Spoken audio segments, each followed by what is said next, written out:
உனக்கு அரசியல் பண்ண தெரியல, உனக்கு சினிமாவிலே ஓகே, அப்புறம் நடிப்பு வரல, உனக்கு அரசியலும் வரல. உன்னை யாரு அரசியல் வர கட்டி ஐதாங்க நான் கேக்குறேன், வர சொல்லி ஐதாங்க நான் கேக்குறேன். எந்த மக்கள் வர சொன்னாங்க அரசியலுக்கு? அவர் ஃபேன்ஸ் வர சொன்னாங்களா? இல்ல சார், சினிமா ஆக்டிங் வேணா அவர் மறுபடியும் உங்ககிட்ட வந்து கற்றுப்பார் சார். நீங்கள் கற்றுக்கணுங்க சார். அரசியல் யார்கிட்ட வரணும் சார்? உங்ககிட்ட கேட்கணுமா சார்? இல்லைன்னா நீங்கள் எங்கே கேட்கணுமோ அங்கே கேட்டு அவர் வந்துடுவார் சார். ஆனால் ஆல்ரெடி அவர் வந்துட்டார் சார். இப்போ என்ன பண்ணுறது சார்?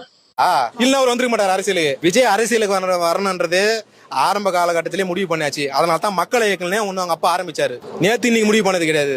விஜய் அரசியலுக்கு வரணுன்றது எப்போ முடிவு பண்ணியாச்சு. அரசியலுக்கு சார் அவர் நடிச்சு சுமாரான படம் சார், போக்கிரி சார். அதில் ஒரு டைலாக் சொல்லுவா சார், நீங்கள் முடிவு நல்லா சொல்கிறீங்க. ஒரு வாட்டி முடிவு பண்ணிட்டு அவர் பேச்சு அவரே கேட்க மாட்டார் சார். நடிப்பு வரலனாலும் டைலாகில் ஒரு வாட்டி பேசுவார் சார். ஒரு வாட்டி முடிவு பண்ணிட்டு அவர் பேச்சு அவரே கேட்க மாட்டார். அதனால வந்துட்டாரு.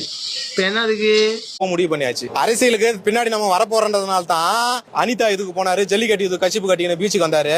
ஜல்லிக்கட்டு போராட்டத்துக்கு வந்தவங்க எல்லாமே அரசியலுக்கு வந்துட்டாங்களா சார்?